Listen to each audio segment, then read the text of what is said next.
Thank you to Squarespace for sponsoring this video. Click the link in the description below for 10% off of your first website or domain. So the biggest question I always get is, what is the gear I should buy when starting my photography business? So let's talk about it. What's up? This is John from John Bench4 Photography, and if you've been hanging out on the channel for a minute, you already know I covered a bunch of different topics on starting a photography business. If you haven't had a chance to check out those videos, make sure to check out 7 essentials for starting your photography business and 7 more essentials for starting your photography business. Both of these videos go over really great subjects of services you can use, as well as all the legal stuff you need for your photography business. Make sure to check them out. But to follow along in those videos, I didn't really talk too much about the actual camera gear that you need for your photography business. So let's do that this time, with the 7 things that you need to buy while starting your photography business. So we're not gonna go through and add up the price of everything, because the prices can range from very cheap to extremely expensive. So basically, we're just gonna talk about the basics in general, and then you can choose how much you wanna spend on that. Also, since I shoot with Fujifilm and not everyone does, I'm not gonna go into specific lenses or anything of that sort. Just talk about the gear in general for all photographers. So with that in mind, let's go ahead and jump into these 7 things that you need to buy for your photography business. Skipping over a camera, because obviously we all know that, so let's actually start with a computer. A lot of people have asked me about a computer and what they should get, and honestly, I have a very strong opinion against laptops. I'm not a laptop fan at all. I love desktops. So let's talk a bit about what route you can go with desktops, and then maybe a little bit about laptops. So for desktops, if you're going the PC route, definitely build your own PC. I cannot tell you how much I absolutely love my PC. I'm able to put in parts when I need them. I can switch out parts when I want to.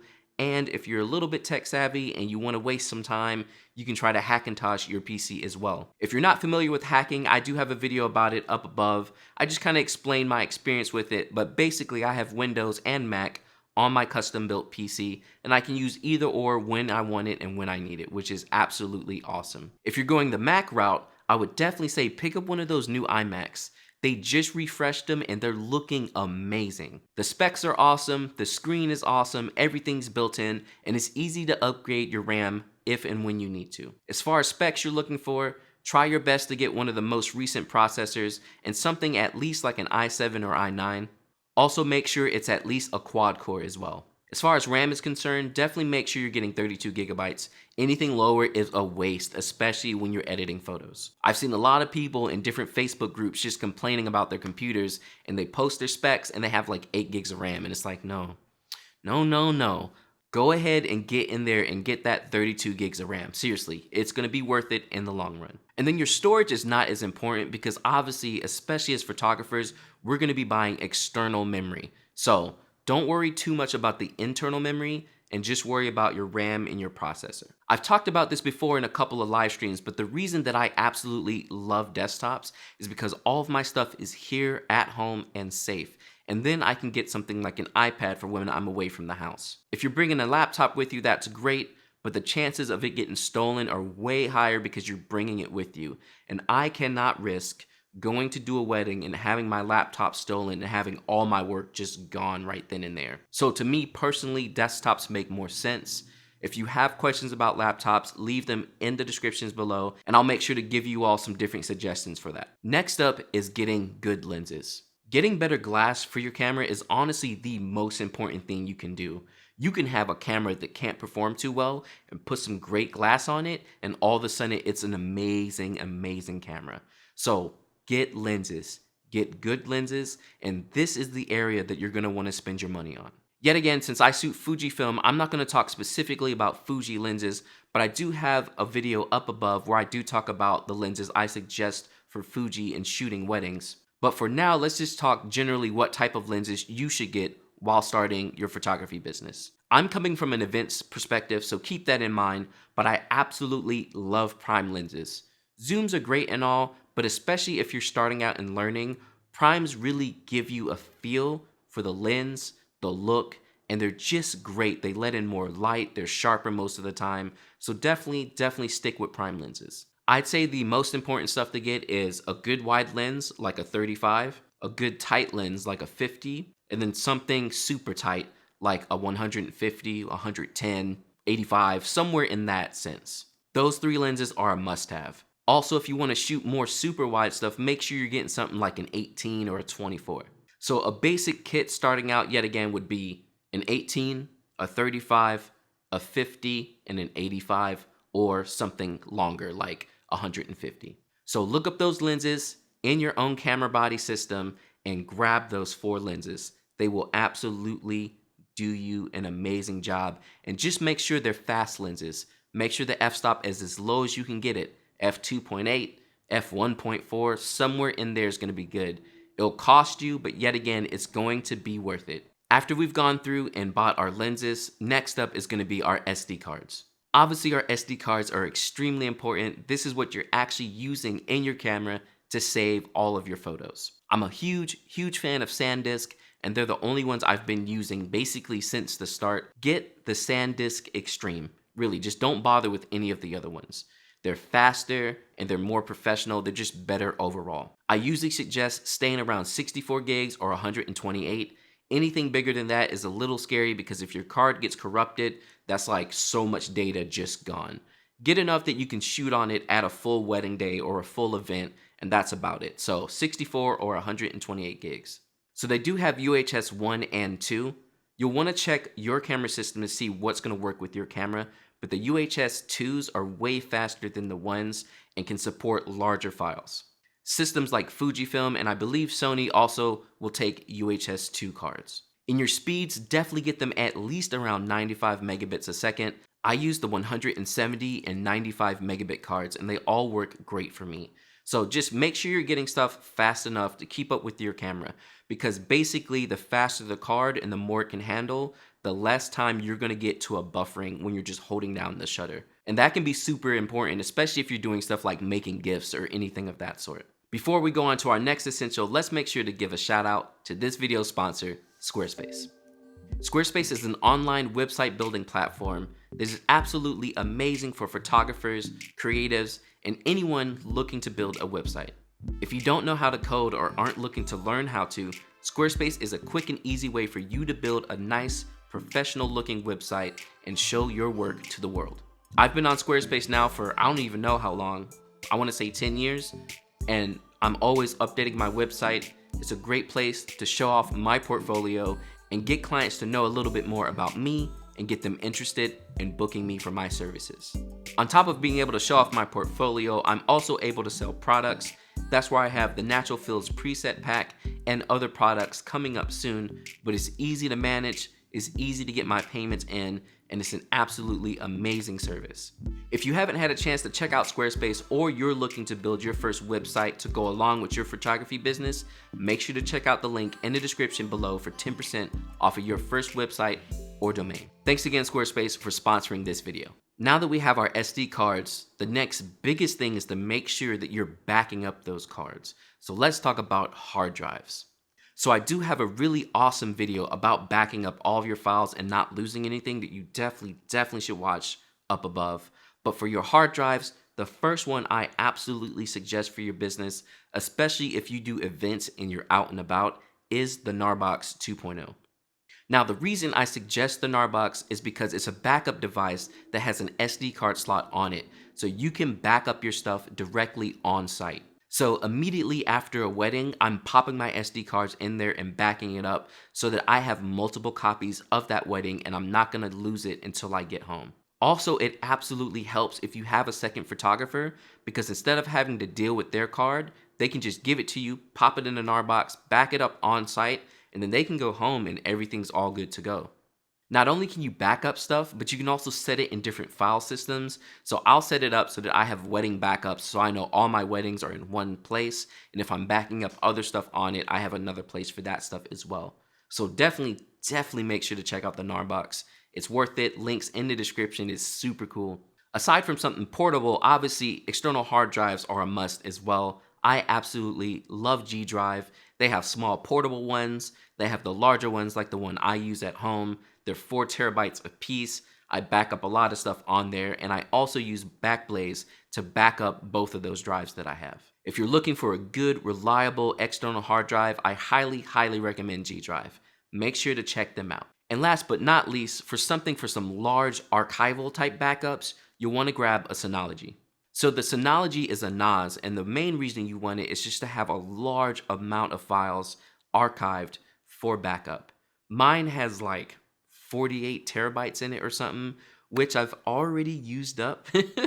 But they're really awesome because if you get one like the 4-bay, you can put 2 drives in it, and then it's going to back up everything and also make sure that if a drive fails, it can back up to one of the other drives. And then over time, you can just keep adding drives to it and work on from there and just back up all of your photos over time. So a Synology is definitely the last piece in all of your backups. You have your SD cards, your external hard drives, the NAR box, Backblaze for cloud backups, and then a Synology. Now that we have our camera, our SD cards, our lenses, our computer, our backup system, now let's talk about lighting. So for lights, I started buying into the Godox brand, and I absolutely love the brand. I'm not one of those photographers that does a lot of off-camera flash, but Godox made it extremely easy to learn how to use triggers and trigger all of your lights at the same time. I always found it hard when I was on other systems, but Godox is by far the easiest, and the pricing is really good. For speed lights, I recommend the V862s because they come in every camera brand. So mine are the F for Fujifilm, but they also have the C for Canon and the N for Nikon and so on and so forth. Make sure to check them out, and I have a video on how I like to use them up above. But this speed light is really awesome. It also can act as a master and sync up with other flashes as well. So what I'll do is have 4 speed lights, 2 on my cameras and then 2 off camera, and I'm able to trigger those with the ones on my camera. It's really awesome and it's easy to set up. The great thing as well is these can also trigger other Godox flashes, which brings me to the AD200s. If you need something more than a speed light, the AD200s are great, and I think they also have an AD200 Pro, but definitely check them out. But the thing I loved about it is, again, my V862s can trigger these. So I can have those off camera, have the V862s on my cameras, and trigger all of them that way. The AD200s are strobes, so this is what you're going to want to use outdoors if you're trying to light your subject and get a nice exposed background. And again, the pricing on all this stuff is absolutely amazing. Definitely check out Godox. I'll put a link to their site down below. I love their stuff. Absolutely love it. After you've gotten all of your flashes, you need modifiers for them, and you already know I'm a huge fan of MagMod. The MagMod stuff, hands down, is the best on the market, and it's the easiest to use because of all the magnets. The MagSphere is my go-to, and y'all have seen me using that all over the place. Basically, you put the plastic magnets around your speed light, and then you can just pop that thing right on the top, and it's easy to use. If you need a softbox or something, they also have a softbox as well that they call the MagBox. And the thing I love about this is it also works with magnets. So if you already have your speed lights set up, you can also just pop those into the softbox. Again, coming from someone who doesn't really like to use off-camera flash, the MagBox system is hands down the easiest softbox you can ever use. Hopefully at some point they'll make a larger one, and if y'all want to see a review on it, let me know in the comments below, and I'll go ahead and put one together for you, because I've been using this for some time, and it's actually my main softbox for when I'm doing videos like this. So I absolutely love it. It's super useful. So if you want to see more about the MagBox, let me know. So again, the V862s, the AD200s, and any MagMod stuff is absolutely amazing for your flashes.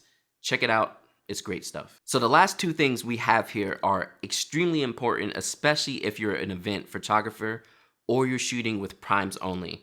First off, that's going to be a great camera strap, and for that, I absolutely love the Holdfast Gear Moneymaker. The Moneymaker is the strap that you see me using in any of my full day wedding videos. It's the double strap, it's nice leather, they last forever. I've been using my first one for 6 years now. You can see it's beat up, but it's still trucking through and it works great. Basically, this system gives you a great way to easily use 2 cameras, which is great to have a backup, or so that you don't have to switch your lenses every 5 seconds because you have 2 cameras. You can also attach all kinds of extra things to it, like how I use the Sightseer bag on my back or the pouch on my side anytime I'm shooting a wedding. If you're looking for an easy way to carry 2 cameras, hands down the Moneymaker is the best way. I have a link in the description for that as well that you can pick one up. Seriously, it is probably the one thing that I can't shoot without. Basically, anytime I go out, it's either my camera or the Holdfast Moneymaker. If I don't have those two things, I can't do anything. Also, if you're not using two cameras, they make a single strap for just one camera. You've seen me using that before. Here's some clips of me using it as well.